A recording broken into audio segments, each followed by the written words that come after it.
High, good evening. আজ সন্ধে সন্ধে একটু বেরিয়েছিলাম। দেখতে পাচ্ছ আমার ভালোবাসার শহর শান্তিপুর, আর এটাই আমার হোম টাউন। ফার্স্টে গেলাম একটা মিষ্টির দোকানে। মিষ্টি খুব একটা পছন্দ না করায় এখান থেকে একটা চ্যাপ্টা কচুরি নিয়েছিলাম, কিন্তু সেটাও ছিল ভীষণই তেলে ভালো ছিল না একদমই। তারপর ওখান থেকে ডিরেক্ট গেলাম একটা পর্দার দোকানে।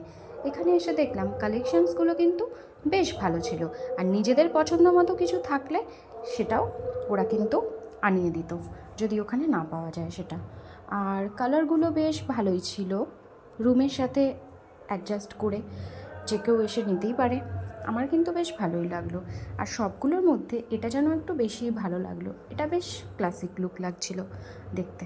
তারপর এখান থেকে বাড়ি এসে ফ্রেশ হয়ে এই ময়শ্চারাইজারটা অ্যাপ্লাই করলাম। এটা দেখে বুঝতে পারছো এটা একটা ডক্টর প্রেসক্রাইব ময়শ্চারাইজার। যেহেতু আমার স্কিনের একটা প্রবলেম চলছিল, তাই আমি আমার নিজের প্রোডাক্টগুলো একেবারে ইউজ করতে ডক্টর বারণ করে দিয়েছিল প্রায় 1 মান্থ। তারপরে আমি এই গরমে ঠান্ডা ঠান্ডা আইসক্রিমটা খেলাম।